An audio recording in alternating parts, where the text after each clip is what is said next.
En el marco de nuestra serie Guía Espiritual, hemos comenzado la semana pasada a hablar de la voz de Dios. ¿Cómo percibimos la voz de Dios? Porque bajo el nuevo pacto todos podemos oír al Señor. Todos hemos recibido la capacidad por parte de Dios para oír cuando nos habla y para conocer y discernir su voz. La última vez hemos afirmado que existen algunas maneras ¿cómo podemos describir la voz de Dios? Digo que podemos describir la voz de Dios de varias diferentes maneras, para explicar cómo la percibimos o sentimos, mejor dicho, cómo se oye, cómo suena. La última vez hemos afirmado en base a 1 de Pedro capítulo 3, versículo 4, que la voz de Dios es la voz de un espíritu apacible, sino el del corazón, es decir, la persona interior, con el adorno imperecedero de un espíritu afable y apacible. Biblia textual, repito, la voz de Dios es suave, apacible y delicada. La voz suave, apacible y delicada. La voz suave y apacible. Así la describimos. La voz suave, apacible y delicada. Así la describimos. La voz suave, apacible y delicada. Es la voz suave, apacible y delicada del Espíritu. De esa manera se percibe, porque el amor no grita. Dios es un Dios de amor y Él no te gritaría. ¿Qué haría el amor? El amor susurraría. ¿De acuerdo? De esa manera es también con el maravilloso Espíritu Santo. Él nos susurra nuestro oído espiritual, Él no nos grita y por ello aprendemos a escuchar esta voz suave, apacible y delicada. Es muy fácil de no escucharla debido a que es tan suave y delicada. De esa manera hemos definido la última vez como primer punto en cuanto a cómo podemos describir la voz de Dios. En primer término, la voz de Dios es suave, apacible y delicada. Alabado sea el Señor. También el pastor Joseph Prince escribió al respecto en sus libros, sobre todo si puedes leerlos en inglés. Allí él se refiere frecuentemente a esa voz suave y delicada que nos habla cuando el Espíritu Santo nos quiere mostrar algo o cuando desea guiarnos. Como ya he dicho, existen varias maneras de cómo podemos describir la voz de Dios. Por eso, ahora pasamos a la segunda manera o forma. ¿De qué manera podemos describir la voz de Dios? Porque Dios tiene una voz. ¿Ya te has dado cuenta que Dios habla? Si no estás seguro de que Dios puede hablar, entonces por favor abre tu Biblia. Allí Él te habla. Amén. Por ello digo que siempre es bueno tener la Biblia en forma de libro, la Biblia impresa, porque si se le acaba la batería a tu tableta o móvil, Dios no puede hablarte más. En esos casos, tienes que recargar la batería para que Dios te pueda volver a hablar. Por ello, la versión impresa todavía es muy importante y buena. Esta es la segunda forma y manera por la cual podemos describir la voz de Dios. Primero nos dirigiremos a un pasaje bíblico, al libro de los Hechos de los Apóstoles, capítulo 27, versículo 10. Aquí Pablo les habla a los hombres diciéndoles: amigos, veo que de seguro este viaje va a ser con perjuicio y graves pérdidas, no solo del cargamento y de la nave, sino también de nuestras vidas. Biblia de las Américas. ¿Cuál es la situación? Pablo era trasladado a Roma. Se encontraba de camino hacia Roma. Lamentablemente en aquel momento era invierno, con un mar embravecido. Cuando quisieron partir con el barco, Pablo dijo entonces,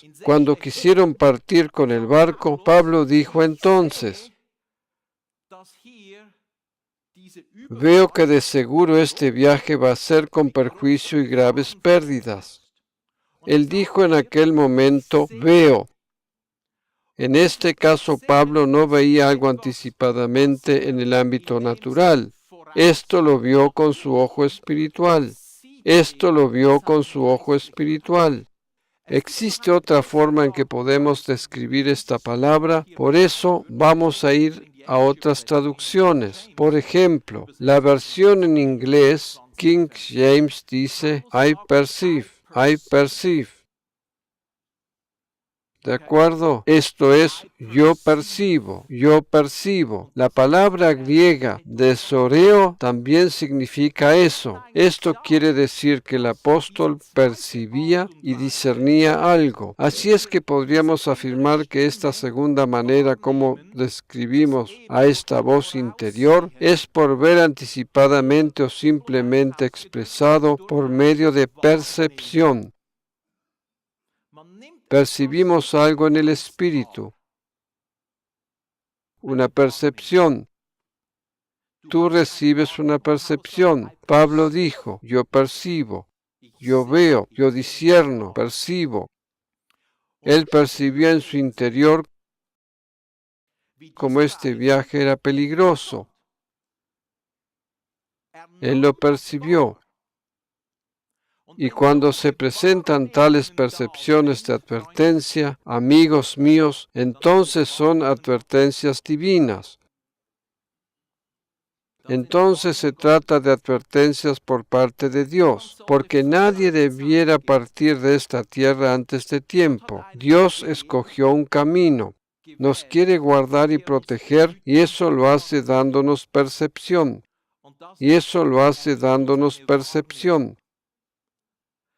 Pablo vio que si salían de viaje en aquel momento, ese viaje acabaría en una catástrofe, que el barco entraría en la tormenta, que perderían el cargamento, que el barco se rompería. Exactamente de esa manera sucedió. Ellos partieron de viaje, se detuvieron en varios puertos, luego bajó muchísimo la temperatura, se puso extremadamente tormentoso, sopló mucho viento y el barco encalló en un banco de arena. Se desarmó, pero por la gracia de Dios ninguno murió. Pero aquellos que no sabían nadar tenían que salvarse aferrándose a restos de maderas del barco para poderse salvarse llegando a la costa de Malta. Bromeando un poco, ellos no fueron allí de vacaciones. Ellos sobrevivieron un naufragio. Pablo percibió esto de antemano. ¿Es posible percibir de antemano un naufragio? Ciertamente. ¿Es posible percibir un naufragio? La respuesta es afirmativa. Es posible percibirlo, pero no con sentimientos almáticos. Por ejemplo, con sentimientos de derrota. Por ejemplo, por estar deprimido, sino por medio de un sentimiento muy sobrio en tu interior, con una percepción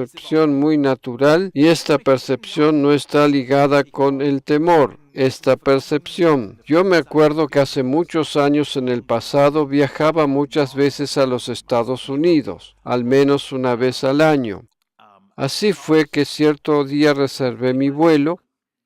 Unos días después de haber reservado mi pasaje de avión, comencé a tener miedo y temor. Pensaba que el avión se caería. Este temor se presentaba constantemente. Era como si escuchara constantemente: este avión se desplomará, se desplomará, se desplomará, se caerá. Este era un sentimiento unido a temor y miedo. Bueno, lo interesante en este caso es que no cambié la fecha de mi vuelo. Subí al avión.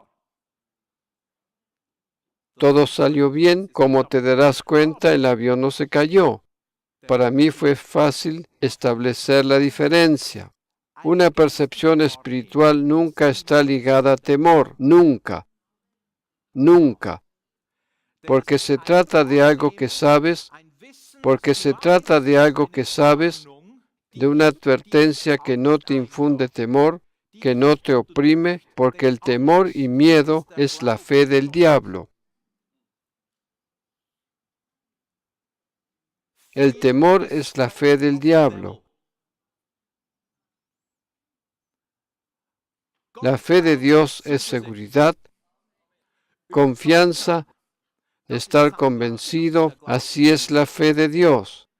Es la fe de Jesús. Esperanza, absoluta esperanza, seguridad. Así es su fe. Empero temor y miedo es la fe del diablo. Cada vez que se presenta el temor y miedo en ti, este sentimiento que te oprime, este temor, entonces es tiempo de vencerlo, de vencer el miedo, porque el temor y miedo no provienen de Dios.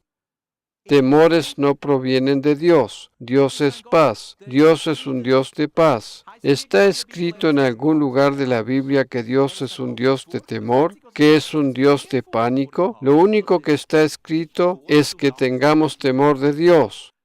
Pero eso se trata de respeto, no se trata de temor y miedo en el sentido al que nos estamos refiriendo ahora. En ese caso se trata de su grandeza, de su santidad que merece respeto. Ese respeto es honra. Aleluya, honrarle. El temor no proviene de Dios. La Biblia siempre nos transmite paz, paz para ti, shalom para ti. Amén, es lo que dijo Jesús. Eso es lo que dijeron los ángeles cuando entraron a una casa. Paz sea contigo. Dios infunde paz a nuestro espíritu y nunca infunde temor. Por esa razón, temor proviene del diablo. Por esa razón, cuando parece que estás lleno de temor, puedes distinguir fácilmente que eso no es la guía de Dios. En el momento que se trata de temor, en el momento que se trata de miedo, en que tienes miedo, sabes que eso no es la guía del Señor. En este caso, Pablo no tenía temor. Él les dijo que veía que este viaje iba a terminar en una catástrofe. Quizás les dijo: ¿cómo sería que me escuchen? Hola, pero el capitán y el timonel tenían más autoridad que él y así salieron navegando. Bueno, ¿ves? Pablo no tenía la responsabilidad principal por el barco, por los pasajeros y por la carga. Por esa razón no tenían la obligación de obedecerle, porque en este caso la autoridad la tenía el timonel, respectivamente el centurión romano, quien estaba llevando a Pablo a Roma. El centurión se decidió a creerle al timonel, que a pesar del mal tiempo era seguro navegar, pero Pablo percibió que no era una buena decisión.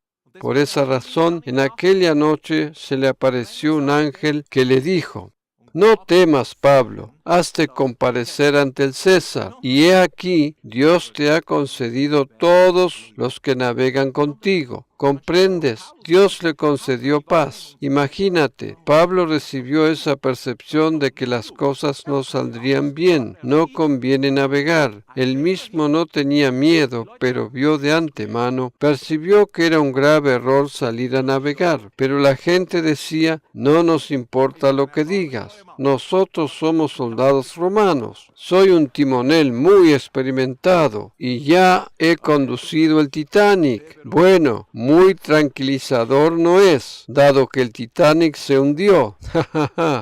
Pablo no tenía autoridad sobre el timonel. Por ello se le presentó un ángel a Pablo diciéndole que no tema porque nadie perderá su vida. Encallaron en la arena, el barco se quebró, se rompió en pedazos. Todos sobrevivieron, incluso aquellos que se salvaron aferrándose a los tablones del barco, pero al fin y al cabo todos sobrevivieron. Llegaron a Malta y lo muerde una serpiente. Primero hambre, luego frío, luego naufragio, el barco roto en pedazos, nadar en aguas frías del Mediterráneo en el mes más frío, luego volver a tener hambre, luego hacer fuego, luego aparecen serpientes, muchas cosas negativas. Una serpiente muerde a Pablo en la mano. Todos esperan que se muera, todos esperan verle morir. Todos pensaban: Pablo, has tenido una buena vida. Realmente todo eso no hubiese sucedido si hubiesen escuchado a Pablo. No hubiese sucedido. No hubiesen tenido que pasar hambre, que ayunar, ninguna mordedura de serpiente. Todo ello no hubiese sucedido si le hubiesen hecho caso a Pablo. Dios se le presentó a Pablo por medio de una aparición de un ángel. El ángel le aseguró que nadie moriría a pesar del naufragio. Pablo no tenía la autoridad de decidir. Él no podía decidir, pero él lo percibió. Yo percibí. Presta oídos a la percepción, presta atención a la percepción y ten en cuenta que ella está totalmente desconectada con el temor y el miedo. Tú percibes algo y luego permites ser guiado por esta percepción. Tú percibes algo y luego permites ser guiado por esa percepción. Podríamos afirmar entonces que esta es la segunda forma y manera como Dios nos habla. Aparte de que Dios nos habla con una voz suave, apacible y delicada, también nos habla por medio de una percepción. Yo percibí, por medio de tener una percepción. Estamos considerando la historia cuando Pablo estaba de camino a Roma. En otra ocasión anterior, también Pablo tuvo una percepción tal. Esto sucedió cuando Pablo se encontraba sobre el final de su tercer viaje misionero, cuando fue a Jerusalén. Al final de ese viaje, Pablo realizó 3 viajes misioneros y estos abarcaron varios años. Y al final de este tercer y último viaje misionero, dijo en el libro de los Hechos 20, versículos 22 y 23, mirad, ¿lo ves? Mirad. Es exactamente lo mismo que antes. En el otro pasaje Pablo dijo, veo, y ahora dice, mirad, Biblia de Jerusalén, mirad que ahora yo, encadenado en el Espíritu, me dirijo a Jerusalén, sin saber lo que allí me sucederá. Solamente sé que el Espíritu Santo en cada ciudad me testifica que me aguardan prisiones y tribulaciones, que me aguardan prisiones y tribulaciones. ¿Experimentó Pablo aquí la guía espiritual?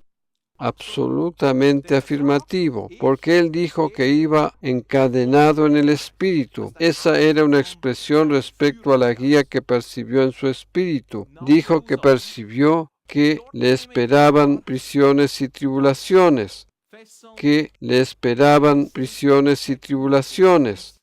Exactamente así sucedió. Si siguiéramos leyendo, comprobaríamos que sucedió exactamente de esa manera. Allí, al final de su tercer viaje misionero, fue apresado.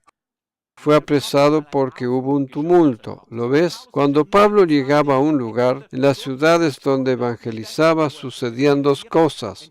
O bien había avivamiento o un levantamiento, oposición. Sucedían 2 cosas, nada entre medio. Avivamiento u oposición, o bien avivamiento o guerra civil. Esas eran las 2 cosas que experimentaba Pablo, pero mayormente había avivamiento, aleluya. Pero aquí, cuando llegó a Jerusalén, hubo un levantamiento. Esto Pablo lo vio con anticipación, por eso dijo, mirad que percibo que me esperan tribulaciones. Pero también en este caso el temor no estaba presente.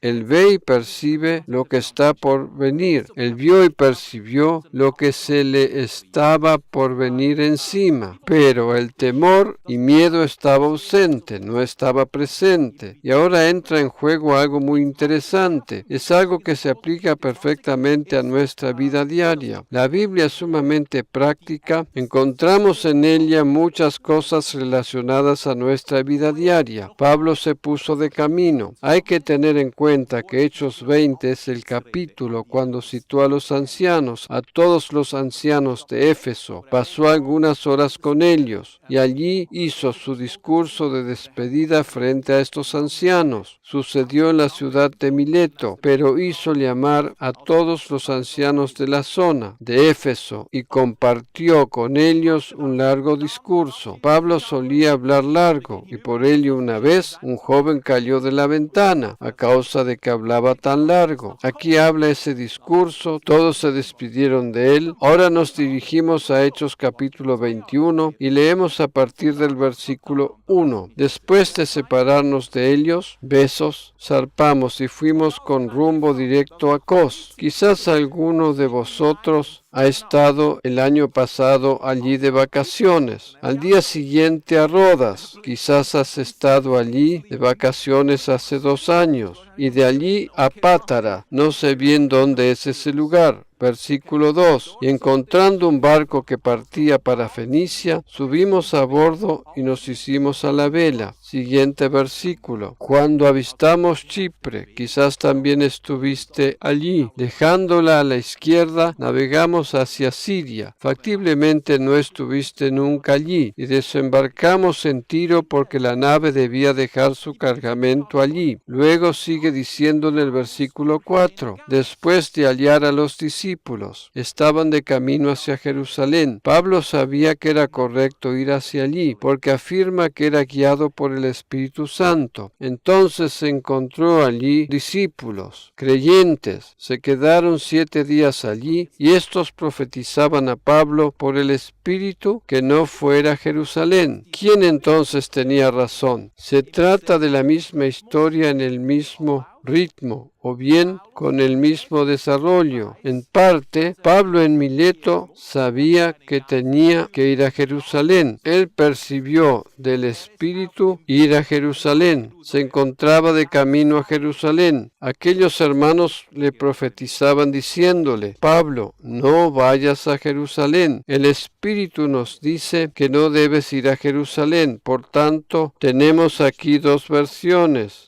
¿Quién entonces tenía razón? ¿Era esto una contradicción? No lo era, sino que era una lección. ¿De acuerdo? Esto era una lección. ¿Cuál es la lección que aprendemos aquí? Evidentemente no conocían a Pablo. Fueron evangelizados, se convirtieron, factiblemente fueron bautizados con el Espíritu Santo, profetizaban por el Espíritu, porque ellos percibían también que cuando Pablo fuera a Jerusalén, sería apresado, iría a la cárcel. Ellos percibieron lo mismo que Pablo, porque ciertamente ellos no tenían otro Espíritu Santo. Préstame mucha atención en este momento. Estos hermanos percibieron lo verdadero, pero ellos interpretaron equivocadamente su percepción. Esta es la cuestión aquí. Ellos percibieron algo, y percibieron algo verdadero. Decían: Pablo, si tú vas a Jerusalén, tú sabes que están esperándote allí para apresarte, porque allí te odian. Es cierto que en aquel tiempo los creyentes eran perseguidos por todo lugar, pero en Jerusalén, que es la central religiosa del mundo, allí le odiaban más que en todo otro lugar. Decían: si tú vas a Jerusalén, allí no habrá avivamiento, sino que habrá un levantamiento. Pero nosotros no queremos que te suceda eso. Por eso creemos que el Espíritu Santo te dice que no vayas a Jerusalén. Tenían una percepción correcta, pero su interpretación era equivocada. Percepción espiritual correcta, pero una interpretación equivocada, porque agregaban su interpretación a la percepción.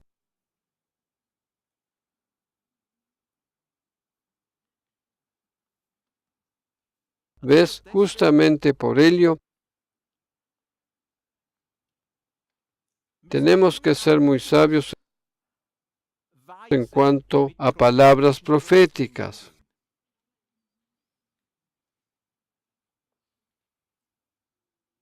Porque una persona puede darte una palabra profética, puede tener una percepción correcta, pero puede agregar algo que no tiene nada que ver. Bromeando digo que le agregan un poco de condimento, todo bajo este eslogan: así dice el Señor.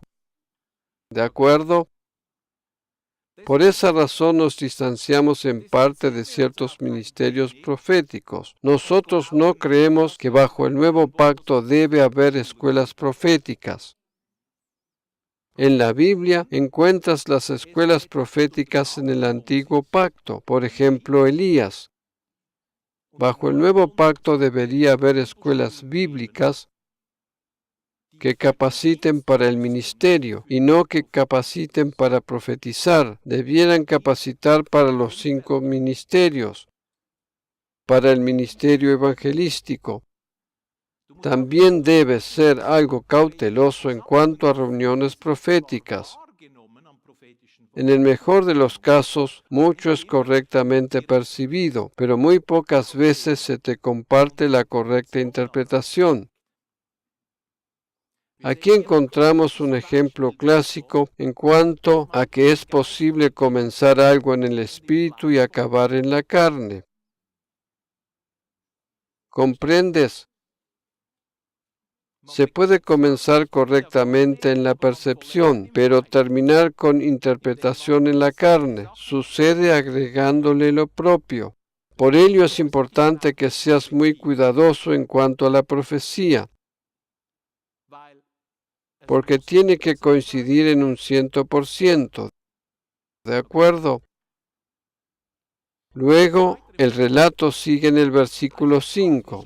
Y pasados aquellos días partimos y emprendimos nuestro viaje mientras que todos ellos, con sus mujeres e hijos, nos acompañaban hasta las afueras de la ciudad. Después de arrodillarnos y orar en la playa, nos despedimos unos de otros. Entonces subimos al barco y ellos regresaron a sus hogares. Terminando el viaje desde Tiro, llegamos a Tolemaida y después de saludar a los hermanos, nos quedamos con ellos un día. Al día siguiente partimos y llegamos a Cesarea. Y entrando en la casa de Felipe el evangelista, que era uno de los 7, nos quedamos con él.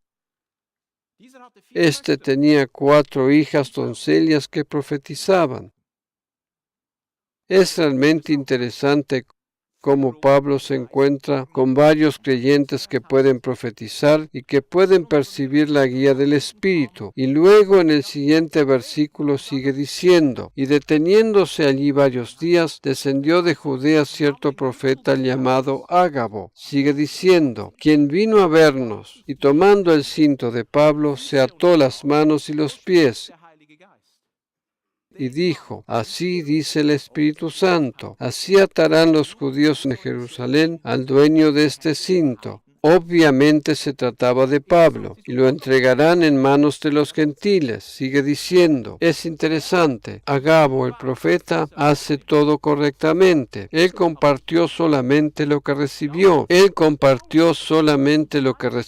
No le agregó su propia interpretación. Los otros, por ejemplo, seguían diciendo, ahora ya tenemos 2 confirmaciones. Por tanto, no vayas a Jerusalén. Pero a pesar de ello, Pablo se decidió de otra manera. Compruébalo en el versículo 13. Entonces Pablo respondió, ¿qué hacéis, llorando y quebrantándome el corazón? Porque listo estoy no solo para ser atado, sino también a morir en Jerusalén por el nombre del Señor Jesús. Siguiente versículo. ¿Cómo no se dejaba persuadir? Nos callamos, diciéndonos que se haga la voluntad del Señor. Después de estos días nos preparamos y comenzamos a subir hacia Jerusalén. Hay quienes sostienen que Pablo se equivocó en su decisión. En mi opinión no se equivocó, porque Pablo también tenía la guía del Espíritu. A pesar de que la situación era cada vez más incómoda para Pablo, seguía siendo guiado por el Espíritu. Él tenía una posición especial, por decirlo así, la posición de un mártir, pero esta es la excepción y no la regla. Las personas me dicen una y otra vez, en cuanto a la guía espiritual, el Señor prometió guardarnos y protegernos. ¿Y qué de todos los que murieron como mártires? Óyeme por favor con atención. La muerte como mártir es la excepción y no la regla. Son la excepción. Esa es la cuestión de los mártires. Estos existen y ellos son guiados por el Espíritu Santo de esa manera, pero no es la regla, no es la regla. Tampoco en las Escrituras suele ser la regla. En la Biblia se mencionan muchos otros discípulos. De muchos de ellos ni siquiera conocemos su nombre, pero en el caso de Santiago, Pablo y Pedro sabemos que murieron como mártires. Pero el apóstol Juan no fue un mártir. Se dice que se intentó matar matar a Juan y no resultaba. La tradición de la iglesia sostiene que le tiraron en un recipiente lleno de aceite caliente para matarlo, pero no le sucedió absolutamente nada. El apóstol Juan estaba sumamente lleno del amor de Dios. ¡Guay! Es así que fue una impresionante protección. A Juan lo llevaron a Patmos y allí murió. ¿Qué hizo en la isla de Patmos? Allí escribió el Apocalipsis, o mejor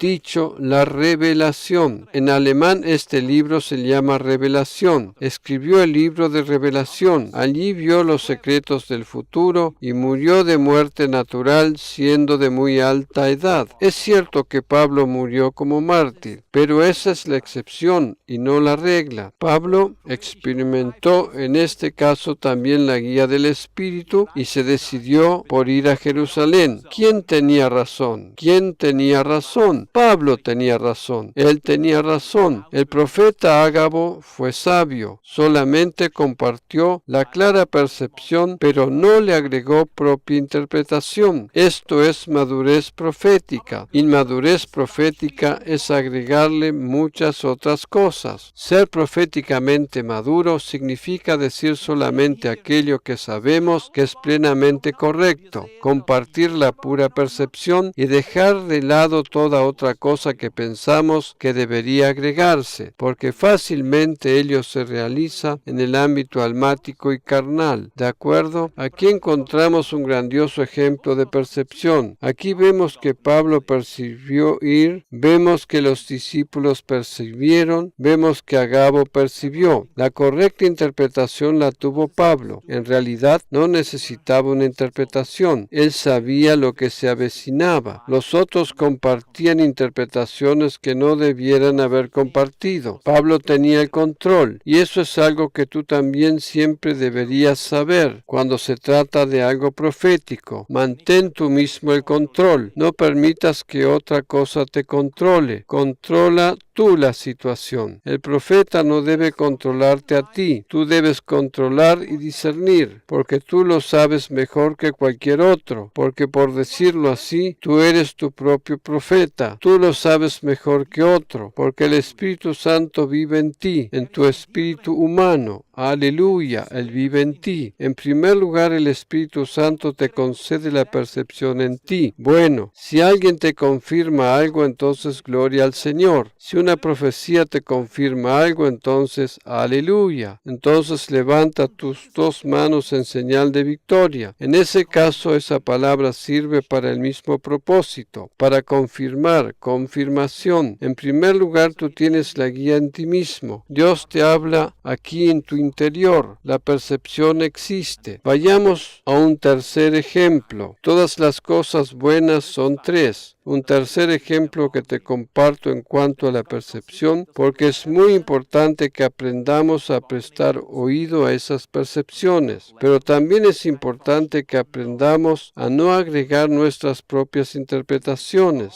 las cuales suelen ser muchas veces equivocadas. Percibimos algo y luego, con nuestros pensamientos, con nuestra mente pensamos que podría ser tal cosa o la otra. Mayormente no suele ser eso.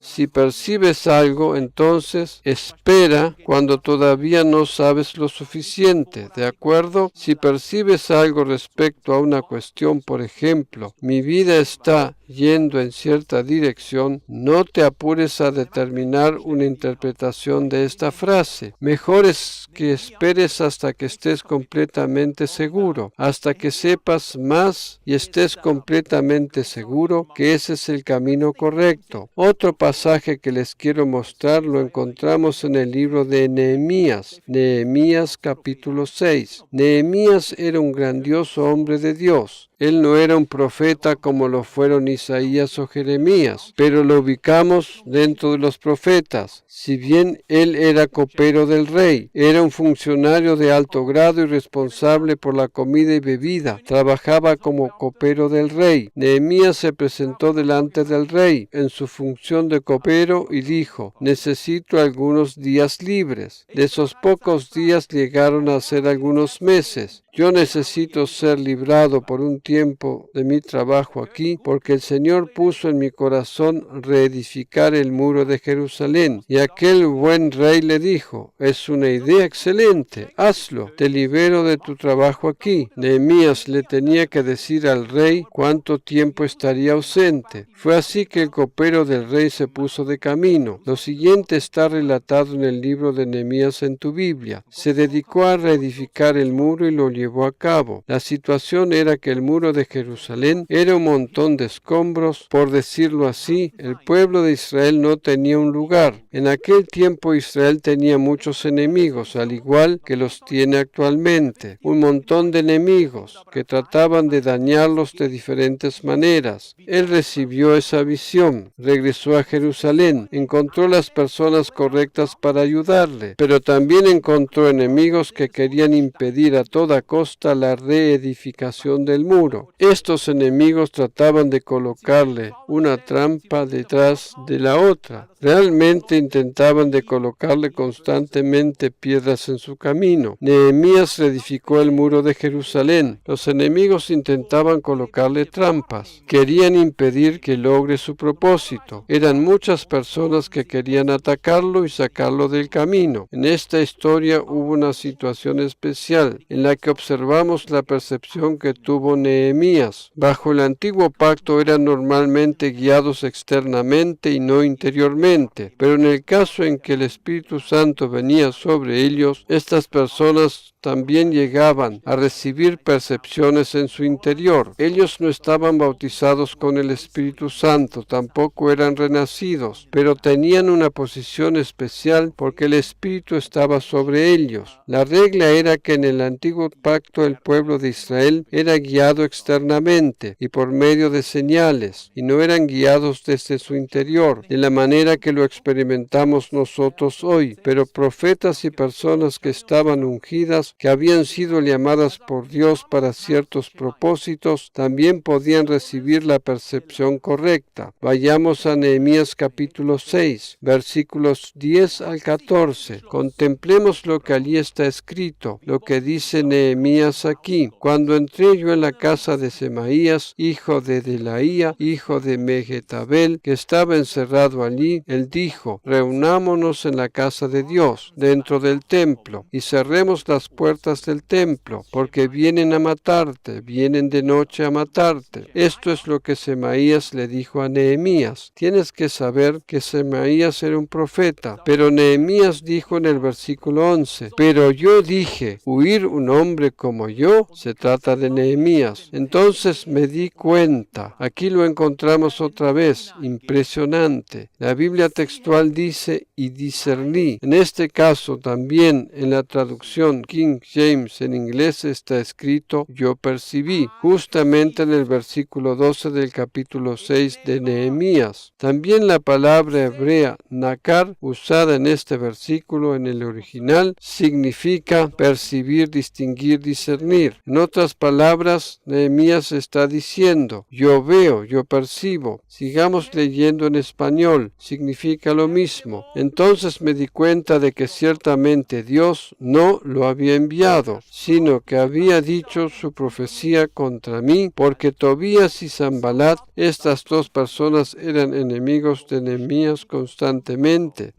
Querían impedir que se reedificara el muro. Le habían pagado. ¿Sabes cuántas veces los enemigos enviaban mensajeros para que Nehemías fuera a Tobías y Sanbalat porque querían colocarle una trampa? Nehemías se daba cuenta del engaño, pero ellos eran políticamente correctos. Estos enviaban carta por medio de mensajeros. ¿Sabes cuántas veces lo hicieron? Lo hicieron 5 veces. 5 veces. Lo hicieron 5 veces. 5 veces trataron de tenderle una trampa. Querían que abandonara brevemente Jerusalén. Querían tenderle una trampa. Ellos querían impedir a toda costa que el muro fuera reedificado. La Biblia nos refiere que intentaron esto 5 veces. ¿Sabes? A los verdaderos creyentes de la gracia no los puedes tomar de la nariz y hacer lo que se te dé la gana con ellos. Amén. A los creyentes que están bajo la verdadera y pura gracia, no los puedes engañar y colocarles trampas que den resultado. Ellos perciben, ellos ven, ellos perciben. Aleluya. Por tanto, no permitas que personas que representan diferentes teologías o doctrinas te quieran engañar para controlarte y tenderte trampas. Inclusive cuando vienen algunos que dicen, esto es la moda más nueva en el cuerpo de Cristo. Este movimiento es lo más nuevo que existe. Te digo que tales olas y movimientos existieron, por ejemplo, ya hace 15 años. Solamente que esas personas todavía no estaban y por eso creen que todo es algo nuevo. Es imposible tomar de la nariz a los creyentes de la gracia y hacer con ellos lo que se les da la gana, porque verdaderas personas de la gracia saben discernir y son sabios. Amén. No te pueden engañar. Aleluya. 5 veces enviaron mensajeros. No por casualidad aparece aquí otra vez el número 5. ¿Qué te parece? Por alguna razón está escrito el número 5. Alabado sea el Señor. 5 veces no se dejó engañar, 5 veces, y no permitió ser distraído. 5 veces y él no permitió que lo tomaran de la nariz e hicieran con él lo que ellos querían, porque Nehemías percibió claramente que Dios no había enviado a este profeta de nombre Semaías, porque en tal profecía se le pedía a Nehemías que se escondiera en el lugar santísimo del templo. Reunámonos en la casa de Dios, dentro del templo, y cerremos las puertas del templo. Ese no era el camino, porque eso hubiese significado que la reedificación se detenía. Eso significaría que el trabajo se detendría y que la reedificación del muro no se llevaría a cabo. Nehemías lo percibió y dijo que esta profecía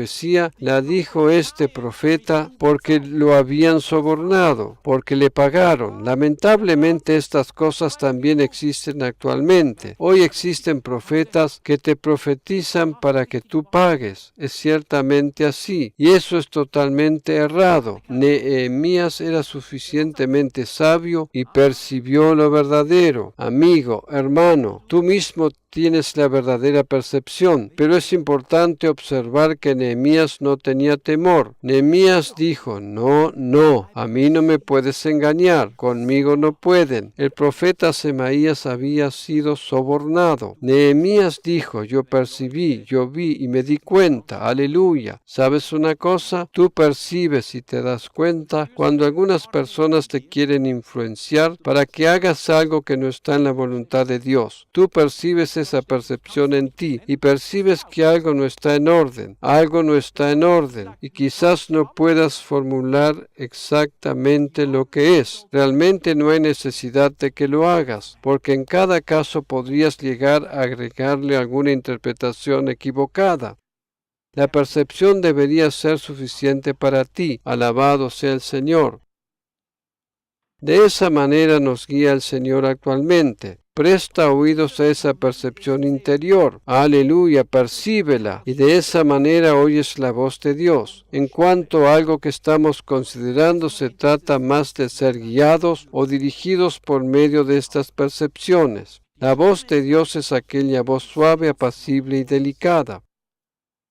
A veces todo esto va de mano en mano. A veces tenemos una impresión y a su vez oímos la voz suave y delicada que nos dice algo. Alabado sea el Señor. Qué grandiosa percepción tuvo Nehemías aquí. También en el caso de Pablo. Es sumamente importante prestar oído a tales percepciones. Hace algunos años tuvimos una percepción. Exactamente hace unos 10 años percibí que había llegado el tiempo de comprar una casa. Esa era la percepción que había recibido. Yo se lo compartí a mi esposa. Le dije, percibo que tendríamos que comprar una casa. Yo veo que es el tiempo de comprar nuestra casa. Después de ello pasaron algunos meses hasta que llegó el momento milagroso en que compramos la casa y firmamos nuestro contrato. Justamente eso es lo maravilloso en la percepción. La verdadera percepción siempre te concede tiempo. Nunca debiéramos tomar decisiones ultra rápidas, porque si el Señor te concede una percepción mayormente, te concede tiempo. Por otra parte, si se trata de una percepción que advierte de algo, entonces debiéramos obedecer inmediatamente. Y no debiéramos hacer lo que pensamos. Por ejemplo, en la vida diaria, estás conduciendo tu vehículo y percibes que no vayas por cierta ruta y que vayas por otra. ¿De acuerdo? Ve por la otra ruta. El sábado pasado, cuando regresábamos del casamiento de la joven pareja de nuestra iglesia, teníamos dos opciones para regresar a casa. Una era ir por la autopista y la otra por las rutas de montaña para llegar a la meta. Mayormente, antes de salir, cuando yo tengo dos opciones, primero me relajo un momento y trato de oír en mi interior, preguntando, ¿cuál es mi percepción? La percepción era que fuera por el camino que va por las montañas. Normalmente este es el camino que más demora. Entonces yo pensé, bueno, alabado sea el Señor, disfrutemos entonces el hermoso paisaje, alabado sea el Señor. Pero luego nos enteramos que en las autopistas estaba todo detenido a causa de varios accidentes que hubo. ¿Ves? A veces sucede en aparentemente pequeñas cosas de la vida diaria, en las cuales puedes entrenarte en esto. ¿Qué hubiese sucedido si hubiésemos ido por la autopista? Hubiésemos estado detenidos en medio del atasco durante algunas horas. Quizás no hubiésemos llegado tarde porque habíamos salido bastante temprano, pero en tales pequeñas cosas puedes entrenarte. Antes de tomar la decisión, es mejor tratar de hacer una pausa y oír la voz en tu interior. Por ejemplo, cuando tenemos dos o tres opciones. ¿Dónde está mi percepción? ¿Cuál es la verdadera opción? ¿Es la opción número 1, la número 2 o quizás la número 3? Mayormente esa voz o indicación es tan suave, apacible y delicada. De esta manera nos entrenamos en esto. Amén. De esta manera nos entrenamos. Yo he aprendido algo. Lo bueno en ello es que podemos entrenarnos en estas pequeñas cosas. Nosotros entrenamos nuestra mente, nosotros entrenamos nuestro cuerpo, pero también entrenamos nuestro espíritu humano. Entrena tu espíritu y no solamente tu mente y tu cuerpo. Entrena el espíritu. Es realmente posible. Aleluya.